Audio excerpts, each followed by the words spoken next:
we are joined by Samuel Moyn, author of Liberalism Against Itself. That is the book, Liberalism Against Itself, Cold War Intellectuals and the Making of Our Times, which I've been reading with great interest. I also saw Matt's review of it in Liberal Currents. Samuel Moyn on the abandonment of revolutionary liberalism. And I just want to set this up a little bit because honestly, the main reason I wanted to, do this episode is just because I thought it'd be, I will set it up and pitch some stuff in, but mostly I thought it would just be really interesting to see you guys talk to each other about this because this is, I tend to, Samuel, I tend to think of you as a left critic of liberalism. That's the impression that's emerged from a lot of your other work that I've seen. And Matt is somebody who's comfortable doing things like calling himself a liberal socialist, is sort of a left friend of the liberal tradition, right? So it sort of seems like on the surface you'd be disagreeing, but I think when you dig into it a little bit, it's interestingly much more complicated than that, right? Because there is, let me just read off. This is the first. This is from the first paragraph of Matt's review. He says, liberals in theory and practice have endorsed capitalism and socialism, been pessimists and optimists, hawks and pacifists, and everywhere in between. For those of us who identify as liberals, many liberals of other formulations will seem deeply unattractive, a bit like that family member you have to spend time with at reunions, even though you wonder how you could possibly be related. And in fact, the point of the book, right? This is something I want to be, really clear about, right? Because I think that even though this is a show that people, are more likely to be interested in philosophy and ideas if they watch it than, maybe other left shows. But even so, I think a lot of people, they sort of primarily use the word liberal to refer to like a position in contemporary American politics.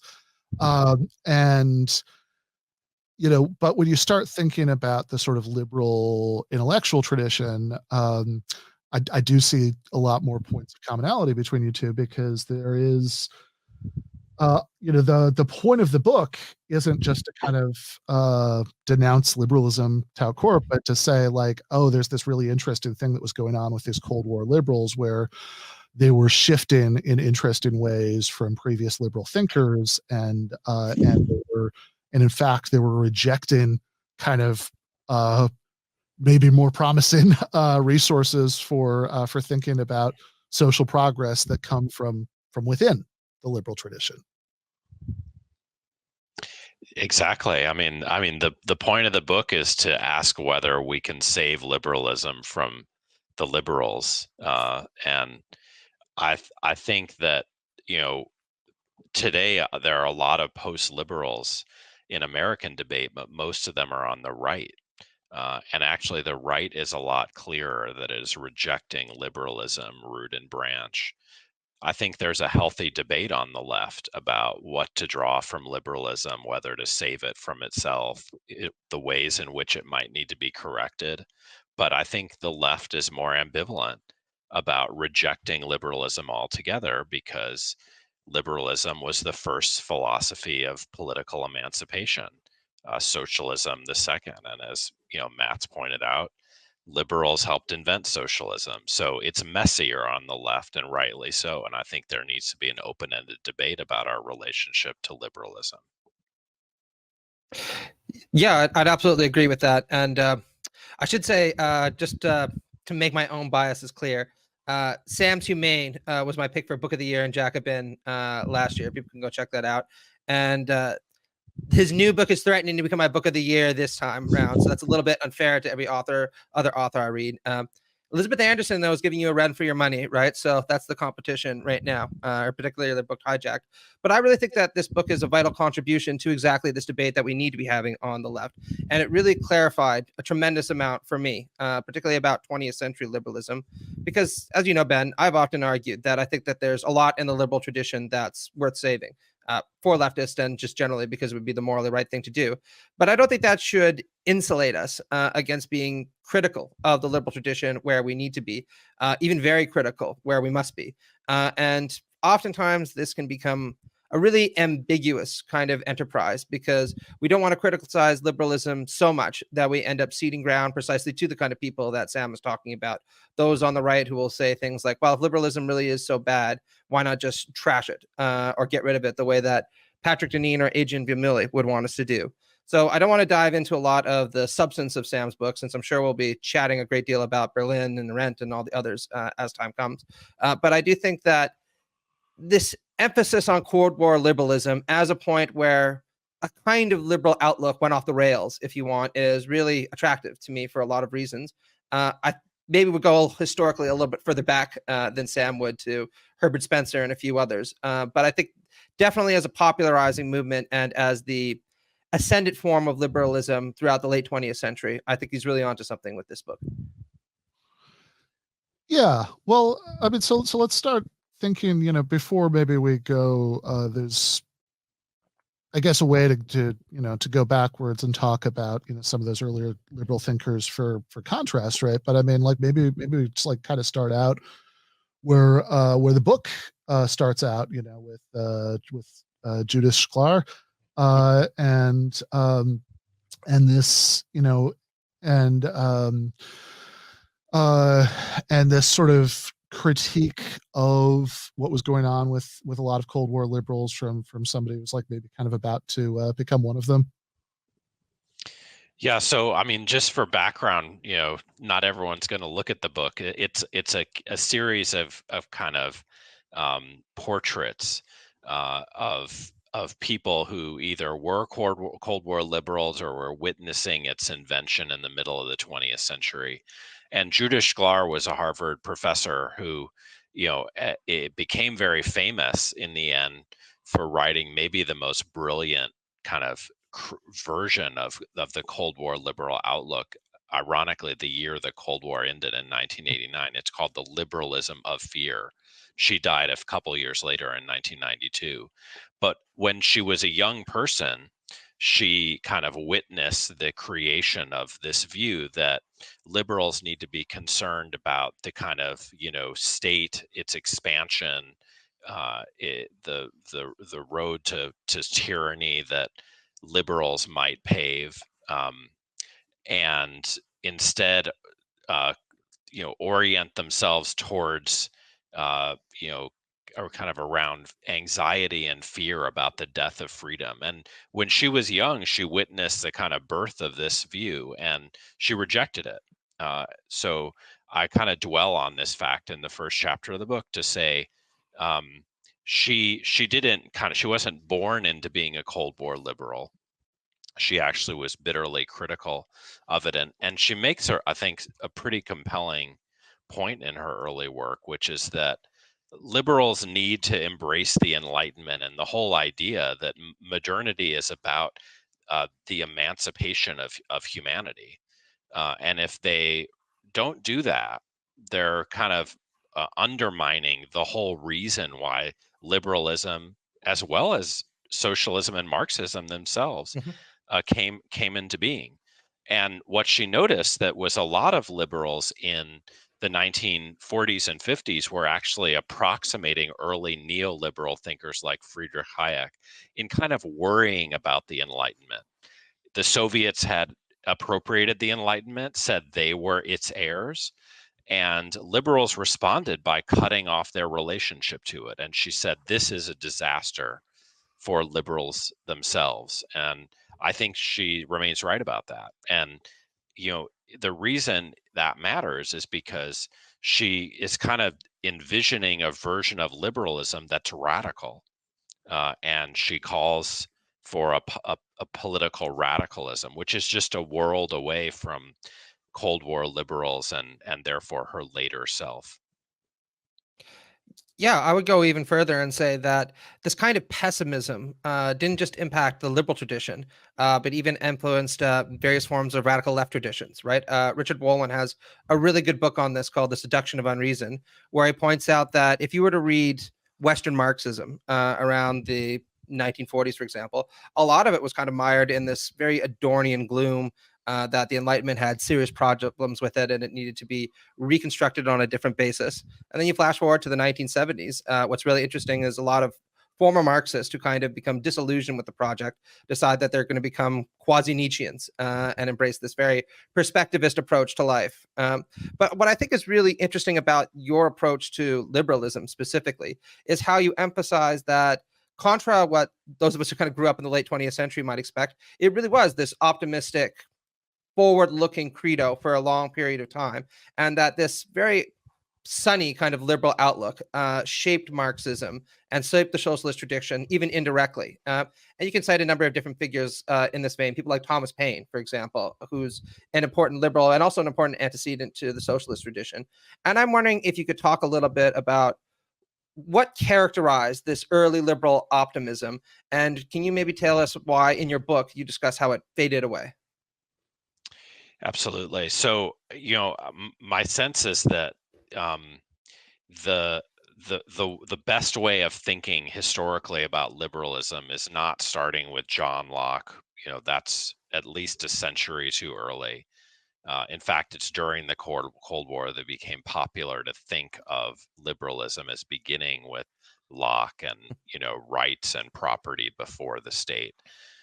Rather, liberals emerged self-consciously after the French Revolution, and I think their goal is kind of to make the freedom and equality the French Revolution first makes so tantalizing available to everyone around the world, ultimately in a kind of institutionally durable form. I still think that's our basic challenge, and it was Marx's.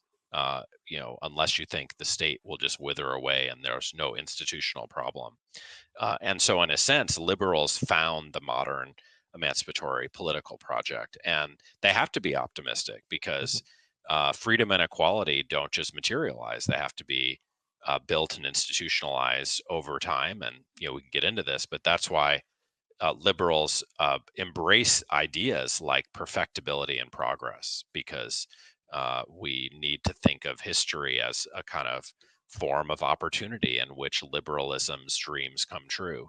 And if all that's true, then the one of the main problems is the kind of institutional one. And it's absolutely true that early liberals, at least many of them, have a kind of naive view about the significance of markets, and they embrace laissez-faire economics.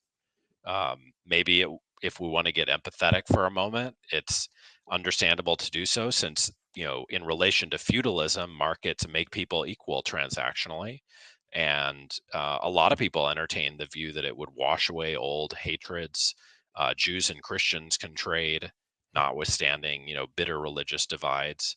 And yet, of course, we know the market ends up being a device of new subordination, and liberals were slow to recognize the new oppressions that Marx made so graphic in his criticism. Yet, I think in the later 19th century, liberals didn't enter all of them a kind of early Cold War with socialists, as we've stressed. Some liberals became socialists, like John Stuart Mill at the end of his life, a kind of Bernie bro before his time. Yeah. And then, I think there's just a big tradition of what you might call, liberal Marxism. All I mean by that is that liberals had to accept Marx's conclusion that freedom can't just be formal or paper freedom, it has to be made real. And the debate is about how to do that. And so, all this time, I think you can find a substantial group of liberals who are kind of working in this more uplifting vein. They don't see history as a scene of tragedy the way that 20th century liberals, and as you mentioned, some Marxists ended up doing fairly, because Yeah. 20th century history was depressing at times. So is Say the 21st least. century history. So I think I have an account of how we should think about this. I think there were terrible things that happened in the 19th century too, and there are early kind of Cold War liberals in the 19th century. It's just they don't predominate. And so what really happens is, in the middle of the 20th century, the kind of depressive versions of the liberals get the upper hand. They kind of establish a kind of hegemony over the movement.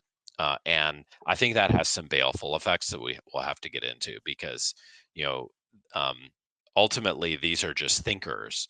And our big questions have to be, well, what is their legacy? What is their relationship to liberalism in practice? And I think there's a lot to say there, but I do think it's fair to note this big transition in liberalism from a relatively more optimistic to a relatively more pessimistic version in the 2 centuries we're talking about.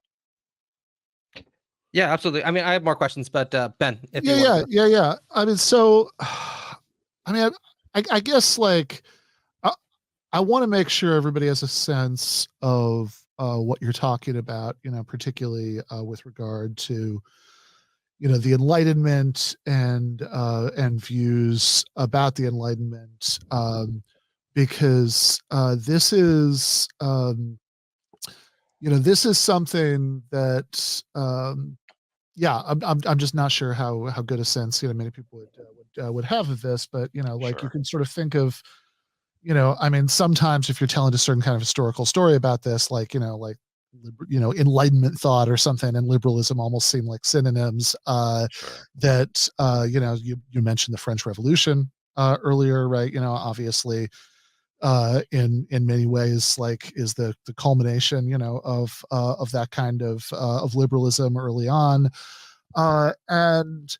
and that is one of the things that you get into in the book is the way that a lot of that stuff is driven by a belief in I mean, just as simple as just like as a belief in the possibility of meaningful progress, not just in the sense that, hey, here are some injustices and those injustices can be corrected, although that too, certainly, right? But also that that the sort of correction of injustices, that maybe people should have certain rights, and and look at, here are states that deny those rights, but is a means to an end, and that the end is that there's some kind of human flowering that comes after that, right, as a result of that, maybe, right, that you've like swept away certain obstacles to it, or you have maybe even facilitated it in certain ways, and that then the result is that is not just that, like, here are some things that cause suffering that will then go away, but that people will sort of individually and collectively improve as a result of it, right? Like perfectibility is a word that you use a lot, when you're talking about this, and this is sort of all over Enlightenment liberal thought. And there are, even in the 19th century, you've talked about John Stuart Mill, right? It's certainly in Mill, right? That's his point about experiments in living. Mhm. That that's the point of the experiment, is to to figure out the better ways to live for human improvement and perfectibility. But a lot of these mid late to late 20th century liberal trends that you're talking about view this stuff with extreme suspicion. That you, I guess you said earlier, you made the connection to the Soviet Union, but I mean, that's the sort of, there's like a story about, like, okay, there's a way of telling the story, of course, of the French Revolution, where you emphasize all of the worst things, and and there's plenty of real material to draw from. God knows there is with with like 20th century Stalinism, and you sort of see these things as like, oh look, this is what sort of really ambitious agendas of human progress are going to get you. It's bad news. All you should be doing is trying to avoid certain kinds of suffering that can be a result of state illiberalism, right? So that's not just a shift in emphasis. I mean, that's a really radical shift in how you think about what the goal is. And if I could add just one follow-up to that, what really intrigued me about your book was, and this is related to my own research, so it's kind of a selfish bit of intrigue here, was how you pointed out how many of these Cold War liberals actually made common cause with conservative figures, people like Burke, for example, kind of resuscitating his reputation, saying, hey, maybe there is something to all these critiques of Enlightenment rationalism that we in the liberal tradition ignored at our peril for too long, because now we're reaping the bitter harvest of it in the form of communism. So if you could talk a little bit about that, that was something that I found really engaging about your text. Okay. No, those are both fantastic questions. So, Ben starts out with suffering, and that's the kind of focal point of Cold War liberalism, that the problem is suffering, and the most we can hope for is alleviating it or palliating it a little bit. And of course, in this view, the source of suffering is not the market or society, but the state, the tyrannical state. Which you didn't say, but it's often true. And so Cold War liberals kind of, let's say, reasonably start with this phenomenon and say liberalism is about cruelty, and not its elimination, because that itself would be utopian, but its lessening. And you can understand, this view, especially given the amount of suffering in the world, the amount of suffering in Gaza right now, and so forth. But I think the whole view is kind of a betrayal of the Enlightenment and liberalism, that it was one of the products of the Enlightenment, because coming out of the Enlightenment, liberals say there's an enormous opportunity, and it's the opportunity to respond to millennia of oppression from kings and religions and traditions, and to create a society in which more and more people can be more free in more ways. Uh, and this is something that deeply, I think, connects liberalism of this kind with their socialists, including Marxists, and in a sense, there are just petty disagreements amongst all of these people. Now, of course, it's true. The working man's anthem in the 19th century was about the wretched of the earth. So it's not like suffering and concern with it drops out of this account, but it's an account about pivoting from a world of suffering to a world of freedom of more kinds for more people. And it's something that I think we really should focus on, because um, I think liberals, really contribute something to modern political thinking that's essential. And it's basically saying, ancient thought was about being a good person, living a life that is worthwhile. But what that meant is conformity to God's dictate, or nature in Greek political thought, which basically says who you are going to be has already been determined by something called human nature, or your nature. And the revolutionary kind of freedom that liberals embrace is to say, no, you get to make your life interesting and new and unique. That's what John Stuart Mill said when he said the point of modern liberty is individuality and experiments in living, which you mentioned. Now, that has to be something that we all can get in a collectively institutionalized way, in a fair way. But this was the spirit of 19th century liberalism, at least some of its canonical thinkers. So when you get to 20th century liberalism, I think what happens is that all of these high hopes are seen as recipes for totalitarianism. And that's why you read the Cold War liberals, and it's shocking to see Rousseau, the French Revolution, not just the Enlightenment, but Romanticism, which is traditionally seen as its enemy, all cast as kind of preconditions for totalitarianism in the 20th century. And so, in a sense, what Cold War liberals do is make liberalism much more conservative, and drink at the well of modern conservatives and reactionaries who said precisely that, you know, high hopes are a form of sin or transgression. They are fundamentally modern evil and will lead to evil, which the Cold War liberals agree with, and just think evil is just the Soviet Union now. And they hate the Soviet Union so much that they, in a sense, cut a lot out of the liberalism they inherit. And in a way, this is an amazing fact that most of the liberals who become famous in the middle of the 20th century are actually conservatives. Mhm. And they have disagreements with people even further to their right, like Friedrich Hayek, but they also learn a lot from him and commune with him, and the results are pretty disastrous later on.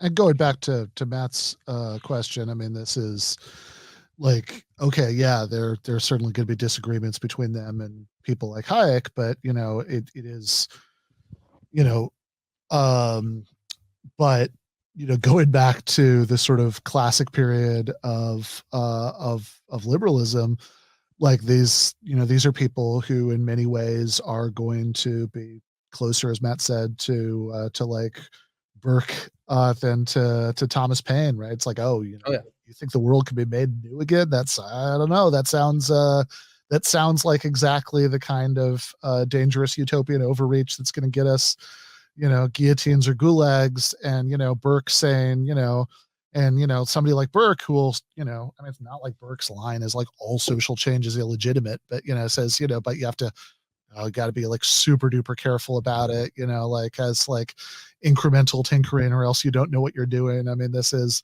very much the spirit of these kinds of Cold War thinkers.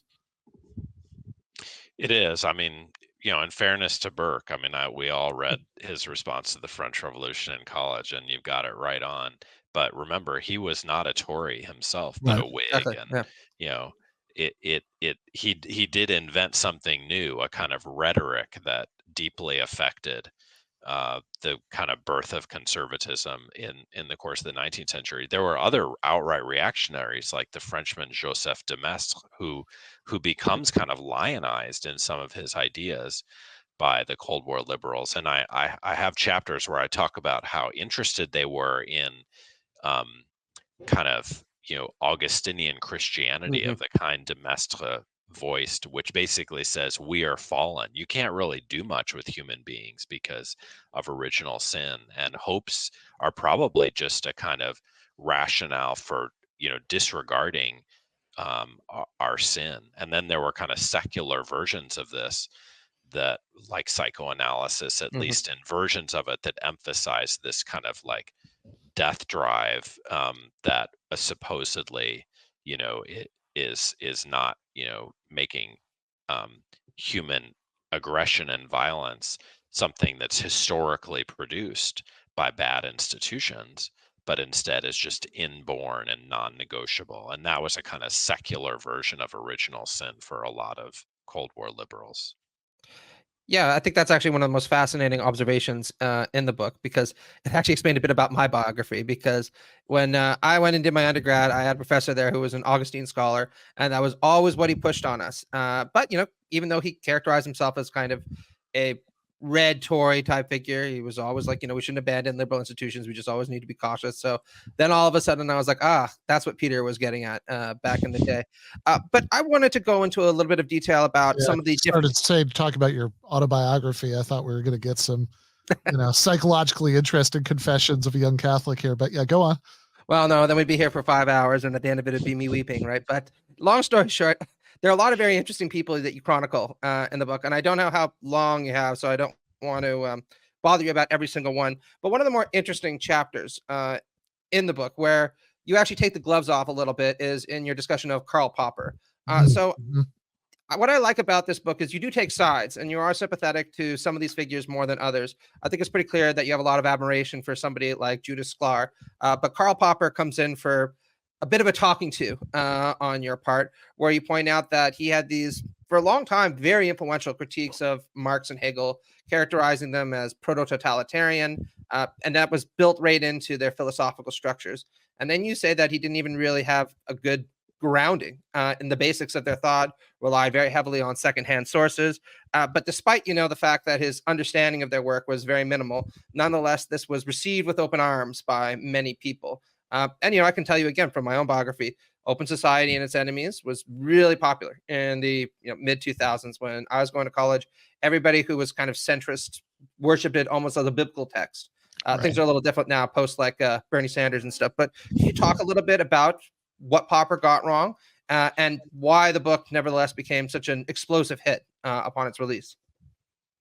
Well, it's kind of a sad story because Popper was a good philosopher of science and Oh yeah. became one in interwar Vienna, and wasn't very political until 1934, when Which is famously.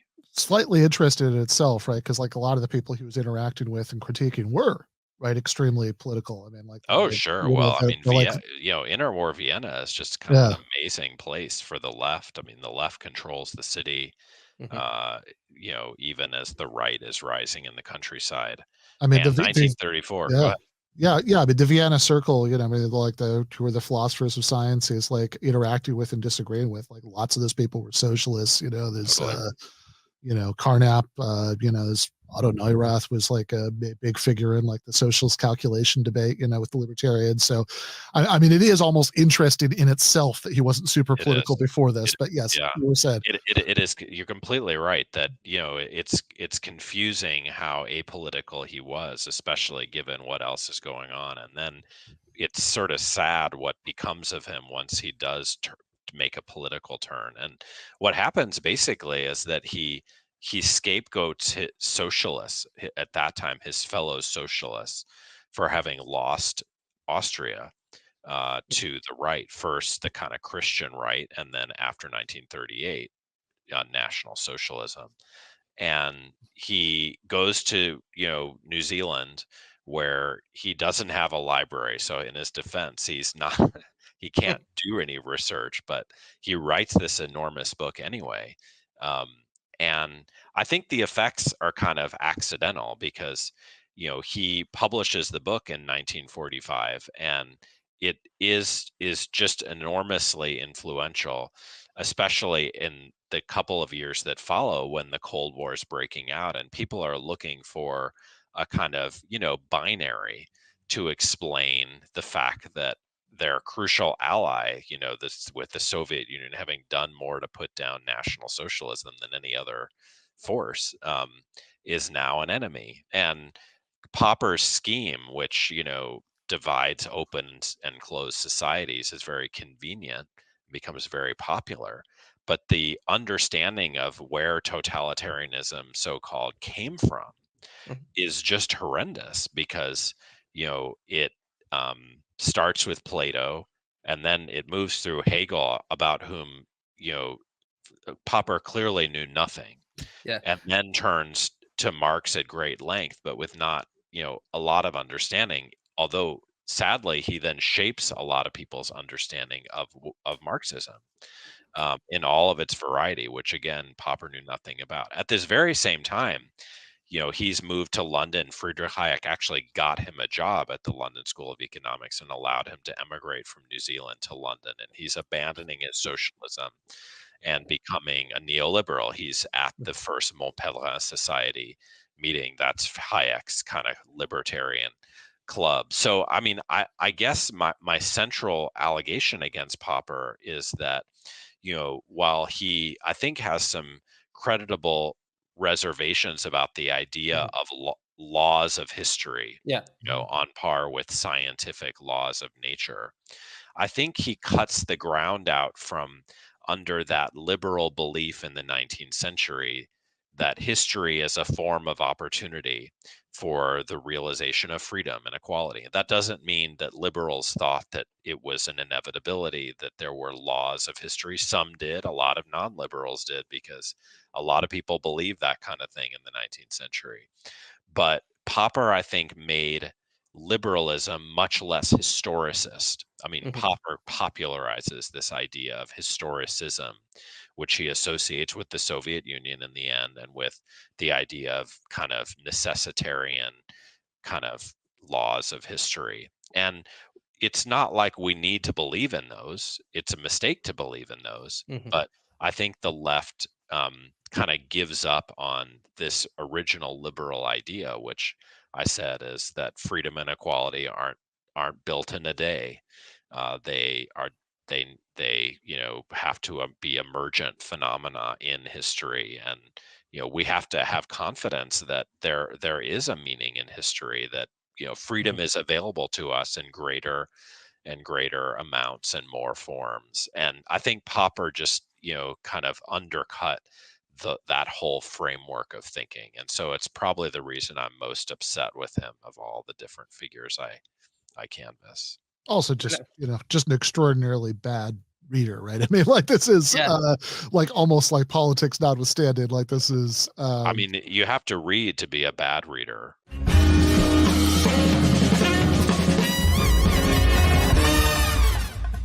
You have been watching free public content from Give Them an Argument. To access every single episode of the show, the main show on Monday nights, all of the streams, all of the debate breakdowns, all of the patron-exclusive post-games on Monday nights, all of the patron-exclusive bonus episodes every week, and much, much more, go to patreon.com/Ben Burgis. I cannot resist ending this with, don't be foolish.